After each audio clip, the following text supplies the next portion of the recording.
Hello, everyone. How's it going? We have a true privilege here to be with Dr. Mary Malone. She's going to talk to us about crime, violence, and public opinion in Latin America. She's a leading expert on the topic. She's a professor in the Department of Political Science at the University of New Hampshire. She received her PhD in political science from the University of Pittsburgh. She worked extensively with true leaders, the late and great Mitch Seligson and others who were focused on polling data. She's done a lot of research on crime, on democracy, on immigration. She's published in every single leading journal, particularly focused on Latin America. She just came out with a terrific book co-authored with Lucia Dammert and Orlando Perez on policing. That was published by Lynn Reiner. Highly recommend it. And she's just really a terrific colleague, a wonderful scholar, and a great teacher. So thank you so much, Dr. Malone, for being here with us. We really appreciate your time. Oh, well, thank you for the fabulous introduction. That's very gracious. Thank you. So, how did you get interested in these topics, right? Out of all things, what brought you to this area of expertise? When I was growing up in the 80s and early 90s, overwhelmingly U.S. foreign policy focused on Latin America. And, that was on the front page of the paper. So the same way like students today might have grown up hearing about the Middle East and seeing that on the front page of the paper, when I was growing up, it was Latin America. So I was studying Latin American literature as an undergrad. And, just as I was studying, that's when the Cold War ends. And all of a sudden, these countries that you heard about having civil wars and dictatorships actually started to become democracies. So I was really fascinated about, how does that happen? Like, how do you go from being a dictatorship or having a civil war and then actually, settling things through elections and actually, democratic processes? The one thing I was particularly interested in was actually the police. I come from a family of police officers, and one thing I noticed is that when people were talking about these democratic transitions, they really didn't talk about the police very much, which makes sense. They're focusing on how do you have an electoral system and who's going to be president, and I mean, obviously those things are very important. But I felt like the police were kind of left out of the conversation, and for me, that was kind of interesting because we talk to average citizens. The kind of representative of the state that they tend to have the most contact with would be police, right? They're the people that you tend to interact with the most. And when you're living under dictatorship, you're really scared of the police, right? So the police are the ones that are actually going to, arrest you without due process. You could actually be in danger when you encounter the police. So for me, it was really interesting. Like, how do you actually get citizens to go from being afraid of the police and seeing them as kind of agents of repression of the state to thinking like, well, oh wait, if I have a problem, I should call the police, right? So if I'm victimized by a crime, or if actually something happens, I can call to the police and they're actually there to serve me as a citizen of a democracy as opposed to repress me as an agent of a dictatorship. So for me, I kind of found that whole thing to be just really interesting. Yeah, really fascinating. And Mary originally hails from Northeast Philadelphia, right? So she's Yes, she's exactly. just had to put that in there, right? Go Eagles for the Eagles fans. But it's so what are some of the current trends in crime and in violence in Latin America? A topic that you've talked a lot about. Yeah, so I think one of the most alarming trends is that in countries that actually used to be considered very, very safe, we're seeing kind of sharp increases in crime. And a lot of that is due to the fact that organized criminal groups have kind of changed their patterns of behavior to avoid being caught by, by police and kind of, military. So as organized criminal actors have responded to kind of crackdowns by changing their operations, what that means is that countries that were traditionally considered to be safe, like Ecuador and Costa Rica, now all of a sudden have not just problems with crime, but problems with organized criminal actors, right? So that's a more sophisticated level of crime.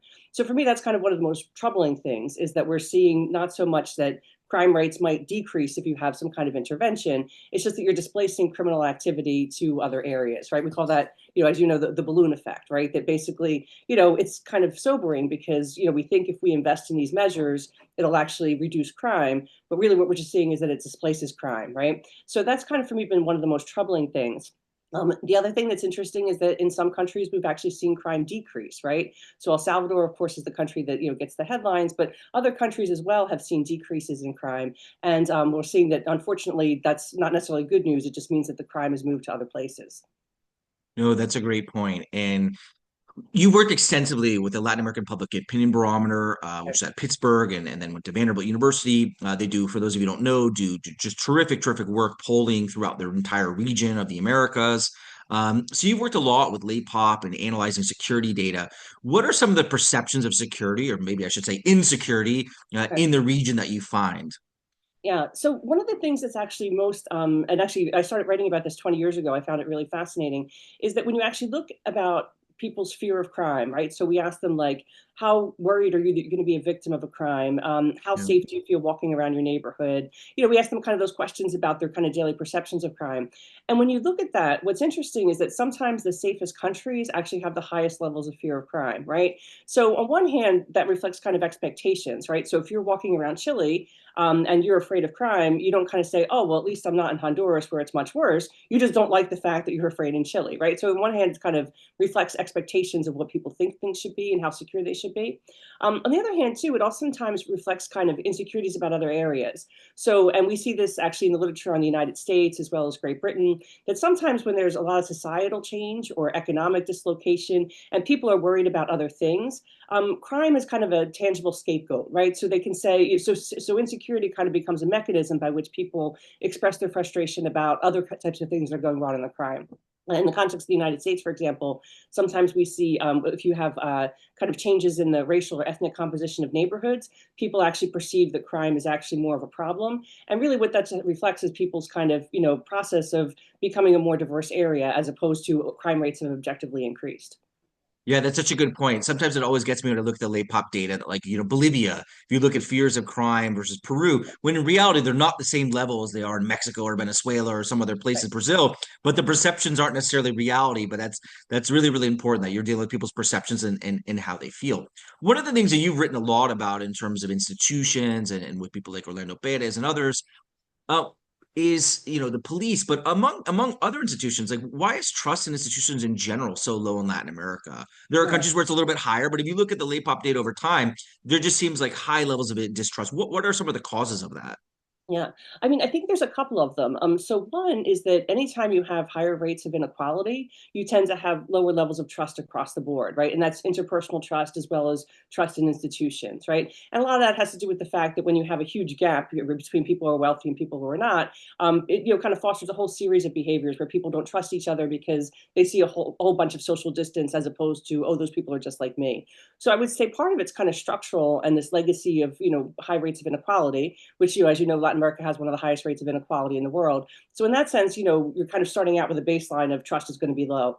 I would say that when you look specifically at institutional trust, I think that one of the key things you see is that people are very skeptical of these institutions because they have well documented problems with corruption. Right. And that the kind of perceptions of corruption really are one of the key factors that make it seem like, well, you can't trust these people, right? They're just out to enrich themselves. So I think that, structurally, but as well, kind of the performance of some of these institutions really leads citizens to kind of think these groups are not representing people like me. Yeah, and for our listeners, the late pop data will ask, like, has the police asked you for a bribe or the military? And you've written a lot on these topics. It's really, really, I definitely encourage reading Dr. Malone's work on this. You've written also on victimization. Can you talk a little bit about your work on victimization and support for these kind of tough on crime, or in Spanish, we would say mano dura strategies? Mhm. Yeah, so victimization, it's interesting. It doesn't necessarily always have a direct relationship on how fearful people are, whether or not they want to move from the neighborhood or sometimes even leave their country. So it's not like a clear relationship. I've been victimized and this is the effect. What we see though is that people who are victimized in certain contexts actually tend to see that victimization affect their political attitudes and behavior. So, for example, I've done some work in Northern Central America, El Salvador, Honduras, and Guatemala. And what we find there is that, especially women who have been victimized multiple times, if you've been victimized multiple times and people in your family have been victimized, then you're more likely to actually change your behavior in your neighborhood and in some cases try to migrate as well. So there it's the multiple victimization. It's not just that it happened once, but it happened to you multiple times and it happened to people in your family too. And when you kind of do qualitative interviews with some of the victims, they say it's because when they're victimized and they go to report the crime, then they're sometimes also victimized by the very state agents who are supposed to protect them. So if you report a crime to the police, you actually are sometimes asked for a bribe, or in worst cases, women report that they've been actually sexually assaulted as well, right? So we see that, because the agents of the state aren't there to help you while you've been victimized multiple times, you see that victimization has much more of an impact than it might in other contexts. In contrast, in Nicaragua, when you actually see people who have been victimized, you don't actually see that clear cut. Now they don't trust institutions. Now they want to migrate. Now they, in Nicaragua, the victimization actually tends to kind of, I think because state agents themselves sometimes aren't as predatory upon people reporting victimization, that victimization doesn't necessarily change their political attitudes and behaviors as much as it does in other contexts. No, those are great points. And actually, in some of the like kind of statistical work that I've done, is that victimization, as you said, doesn't always show up as statistically significant, right? Mm. But it's still, as you mentioned, I think quite brilliantly, like it plays a role and can contribute to the fear. One of the things that I've the kind of pivoting to our next question is the role of the media, right? Because someone themselves might not have been a victim, but they read about victimization or see it on the TV all the time. What is the role of the media in perceptions of insecurity, and does this play a factor? Yeah, that's a great question. So, one of my favorite pieces about the role of the media and kind of fear of crime was by Kristen Krause. Mhm. She wrote something about analyzing the media, especially in Northern Central America. And she did a really deep dive into not just your exposure to media, but what kind of media you were consuming, right? So, for example, she said in Guatemala, there's actually more kind of newspapers that have a lot of graphic images because of the historically lower levels of literacy in the country, right? So lots of graphic images, and she's talked about how that exposure is actually tends to make people much more fearful of crime than just like a regular newspaper. I think that we do see a linkage in terms of the media's portrayals of crime and people's levels of fear. I think right now that linkage is kind of changing though because people are getting their media from so many different sources, right? So if you're seeing it on the news every night, that qualitatively seems different than reading about it in the paper or kind of seeing something on social media. So it seems like kind of because the way people are consuming media is changing a lot right now. It seems that it plays a role, but it's not clear that the media will always actually increase your level of fear of crime. And you've conducted a lot of research on mano dura or these iron fist strategies in Latin America, doing grant funded studies and other publications. Can you talk a little about this notion of the Bukele model, referring to the Nayib Bukele, the president of El Salvador, and these kind of building of this mega detention center for the audience who may not be familiar, right? And these major crackdowns. I think he's arrested, 100,000 plus people at 1.2% of the adult population.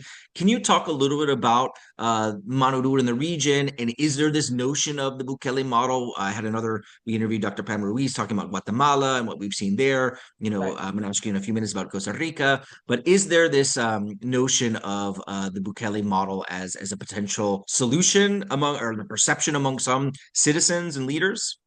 Yeah, so most certainly this model has actually become really popular among citizens. And then because it's popular among citizens, you see more leaders actually interested in trying it out, right? So, I mean, you've written extensively on Mano dura in the region. And, as we know, it's not new, right? It's been going on for 20 years, right? So, my favorite example was El Salvador in the early 2000s, where they had a whole series of Mano dura policies that didn't work. So then a new president comes in, he's like, well, we're going to do super Mano dura. Or like, oh, okay, this is different, right? So we've had these policies for a really long time. Bukele is the only person who empirically has had any kind of objective success with these policies, right? So empirically, one of the reasons why scholars like ourselves didn't really think Mano dura was a viable option was because empirically, after countries implemented these policies, they didn't see tangible benefits in terms of reducing the rate of homicide, reducing rates of extortion, anything like that. So Bukele is the first person that actually changed the conversation because it used to be that we said, why do these policies when they don't work? And I think he's changed the conversation because he's demonstrated that he did dramatically reduce the homicide rate in El Salvador when he implemented his policies. Now, critics will actually say that it's not so much that he just had these policies, it's that he also negotiated with gang members. And I talked with Jose Miguel Cruz, who, of course, the leading expert on gangs in El Salvador.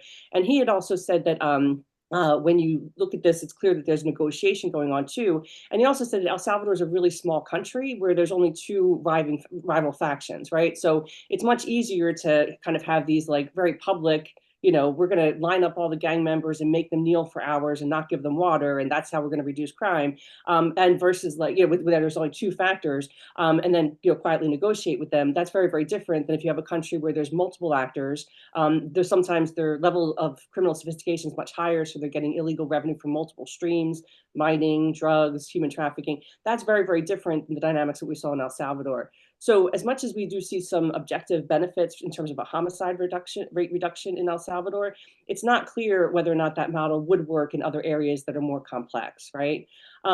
I also think that what's telling about the Bukele model is that um, it really shows how much people have been frustrated by crime and how they want to make people pay for what they've experienced, right? So one of the key things about the Bukele model that's made it so popular is that President Bukele is very media savvy, right? He does a great job of orchestrating these public spectacles where people can see gang members, in with poor positions, and they're being made to pay for their crimes.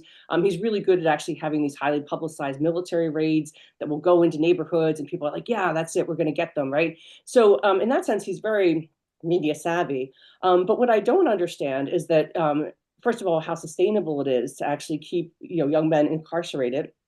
For I mean, are they going to be in there forever? Like, I mean, are they ever going to get out? Right. So, what's going to happen when the state no longer has the money to incarcerate these people for so long? The other thing that stands out is that I remember President Bukele at one point said, and now we're going to have them work, right, so that they earn their place in this horrible prison, right? So for me, I'm like, well, if you had actually just started there and given them housing and actually a job, you didn't actually have to incarcerate them, right? That actually would have solved some of this problem in the first place. So yeah, I guess I've touched upon a couple different things there. But when I look at the Bukele model, it's not clear that it can be exported outside El Salvador. And it also seems that for all the money and energy and work on this, you actually could just address the root causes of crime in the first place, right? Yeah, absolutely. And I think critics would say, the Bukele model's also enabled him to concentrate power. You've seen, Yes. major criticisms about human rights abuses, anti-democratic practices. And, when you mentioned the negotiations, just for our audience, the US government sanctioned Bukele, and it's sanctioned an OFAC and listing. You can read it in the Treasury Department, right? For the Mm-hmm. audience, for negotiating for a year with gangs. Mm-hmm. And part of the reason that you saw the crackdown, one of the arguments by, some scholars, and Jose Miguel Cruz, as you mentioned, has mentioned this publicly, right? Of In March 2022, when you saw 62 people killed in one day, many of the experts would say it was the gang wasn't happy with the deal, right? So they were sending a message to the government. So there is this kind of dynamic, and I think you made a really, really brilliant point that it's easier to negotiate whether you're a fan of it or not a fan of it. It's harder if you're looking at Mexico, right, where you have hundreds of criminal actors, or in Right. Colombia, you've seen this kind of paz total, right, where you have, ex-remnants of the FARC, the ELN, a litany of criminal organizations. So there is this kind of just strategically, how do you actually do it? So I think it's a really, really brilliant point that you mentioned the actors, also the size of the country. Pivoting to, you've written a lot on Costa Rica. What are some of the current trends in crime and violence? And we've seen this kind of notion that maybe Costa Rica, in some ways, is a victim of its geography, right? That has been now you've seen more drugs passing through, and but historically was considered, in your mentor Mitch Seligson has written for decades on this type of stuff. One of the safest countries. Where's Costa Rica today? Yeah, so Costa Rica today really is in a crime crisis. Levels of homicide are the highest they've been historically the past couple of years, and we see that it's not just kind of average daily crime on the street. It's also crime perpetrated by organized criminal actors, which means that it's a higher level of sophistication. It's much harder to combat. So in that sense, it's kind of tragic, and I do think it's partly a problem of geography, right? That when you had a crackdown in other parts of Latin America, especially against drug traffickers, well, then the drug traffickers go where there's not a crackdown, and Costa Rica was one of the options, right? So, in that sense, you see that it's a problem of geography and also crackdowns in other areas. I would say that when you talk to people working in government and civil society in Costa Rica, they argue that it's also a problem that since the 1990s, Costa Rica has scaled back its investments in the things that made it really unique, right? In education, healthcare, public assistance, because of the in a neoliberal model, that from the 1990s to the present, we've seen a steady chipping away at the social services that the state, provides. And what that means is that you've seen higher rates of inequality in Costa Rica. And anytime you have higher rates of inequality, it just gives organized criminal actors more space to operate, right? So we see that, Costa Ricans themselves, especially people working in government and civil society, they actually say the problem is also that Costa Rica is not investing in its kind of contract with the citizenry the way it used to. Oh yeah, absolutely fascinating. You've written a really great piece, and on this numerous occasions of this kind of issue of like othering, right? Of in Costa Rica blaming other people for insecurity problems, particularly people from Nicaragua, right, who fled violence and repression in Nicaragua and the Ortega regime. Can you talk about this notion of blaming others? And you've done extensive, field work recently as well in Costa Rica. And Right. does this play a role in terms of perceptions of insecurity and also perhaps support for tougher on crime strategies? Yeah, absolutely. So in the case of Costa Rica, historically, Costa Rica has always been a receiving country for Nicaraguan migrants, and there's been a period where in Nicaraguan history where people were fleeing violence and political instability, in the 1980s, for example, with the Contra War. But I would say, like throughout the 1990s, early 2000s, most Nicaraguans were coming to Costa Rica to work, right? So it was an economic migration, and depending upon the source, some observers said about 10% of the Costa Rican population were Nicaraguan migrants, right? So anytime you have that kinds of large kind of change in terms of societal composition, among some people it can provoke anxiety, right? And actually, Mark Hetherington has written a great book, Prius or Pickup, where he talks about how some people actually react very, very strongly to changes in the status quo, and then other people are more flexible, right? So he kind of ties it to this kind of psychological predisposition: who likes change, who doesn't, right? But I mean, in the case of Costa Rica, it tended to be a very conservative country. It saw a large influx of migrants. And in some cases, people thought that was fine, that these migrants were actually really doing an economic service by providing work in construction, childcare, housekeeping, things. Those were the key kind of occupations. Others actually felt that these migrants were actually changing Costa Rican culture, right? So I would say that among the people that were concerned about the migration, there was a tendency to then link migrants to crime, right? So we're seeing changes. And again, Costa Rica is having political change, economic change. So it's a context where there's more kind of instability than there had been in the past. And then adding to that, you have these new people coming in. So for some people, that's just such an easy scapegoat, right? The whole reason that we're having these economic problems, the whole reason crime is going up, is because these people have come into the country. So I would say that when I did a study on that, I think it was something like about almost half of the population linked Nicaraguan migrants to problems of crime, right? Now, the other half didn't. The other half actually thought that they economically were benefiting the country. But among that half, you most certainly see that people now are, saying kind of very derogatory things about Nicaraguans, that, kind of having a series of negative stereotypes associated with that migrant group. I would say that more recently, there's been actually concern about kind of people passing through Costa Rica. So people from Venezuela, for example, or other parts of Latin America passing through Costa Rica to get to the United States. And again, there you kind of see kind of mixed reactions, right? Some people, when we did kind of interviews, they actually said, "Oh, I feel really bad for those people because it's clear that that's a really, really rough journey. So we try to provide them assistance when we can." Others actually say, "Well, these people are really down on their luck. And when people are down on their luck, sometimes they do desperate things like commit crimes, right?" So you kind of see mixed reactions to, not just Nicaraguan migrants, but kind of more recent people kind of passing through Costa Rica. No, great, great insights. Absolutely. So Costa Rica just held elections. Can you discuss kind of the proposed security agenda of the new president? And Mano Dura was kind of right on the debate, right, among the candidates Uh, and debated hotly over what's the future. Can you discuss a little bit of the proposed security agenda? Yeah, so basically, it sounds like it's going to be a continuation of what we've had over the past presidential term, right? So President Chavez is stepping down in Costa Rica. You can't have immediate reelection, so he's stepping down. And Fernandez, his kind of protege, is the one who actually won quite decisively, right, in the elections. And I think what that represents is that basically a continuation of the Chavez, regime of mano dura and actually harsher policies.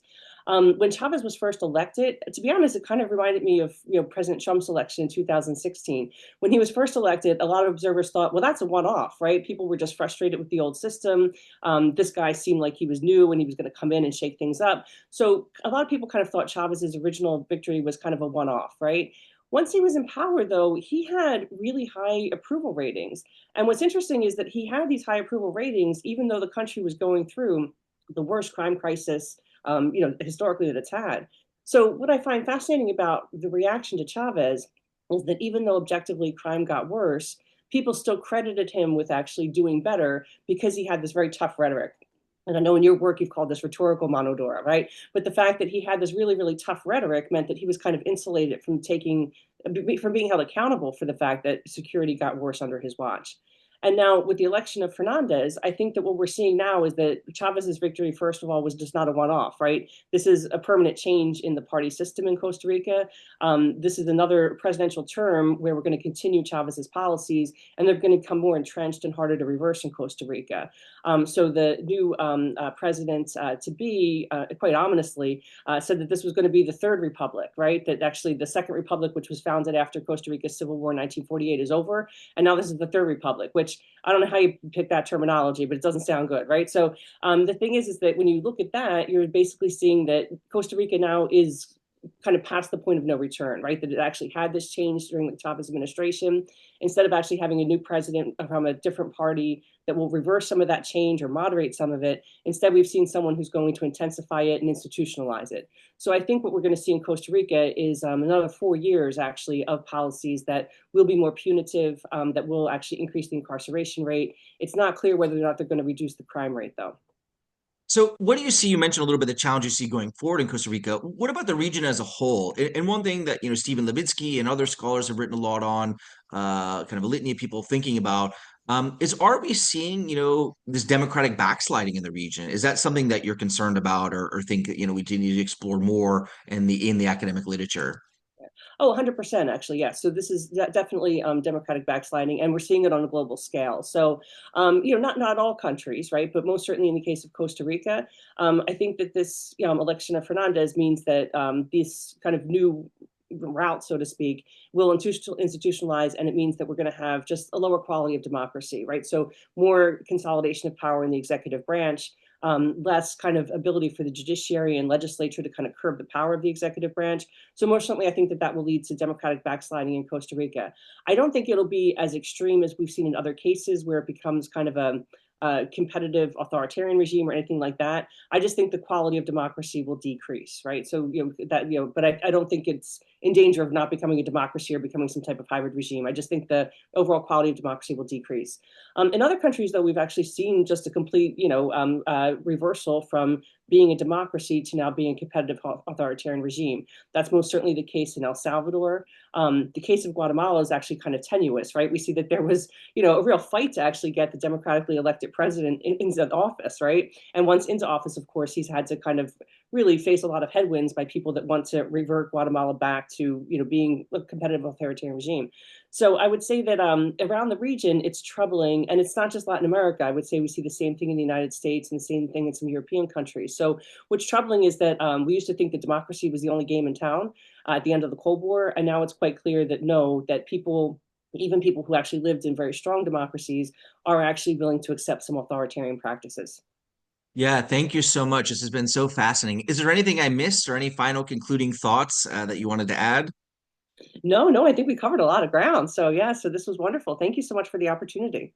No, thank you. And I highly recommend Dr. Malone's work is absolutely terrific. And I've told her this before. I think she has the best titles of everyone I've ever met, right? In terms of, very and such a clear writer and very excellent research that I highly recommend, right? So these very catchy titles that like pull you in, and then I've always been so fascinated by your work. So thank you so much. We really appreciate Dr. Malone.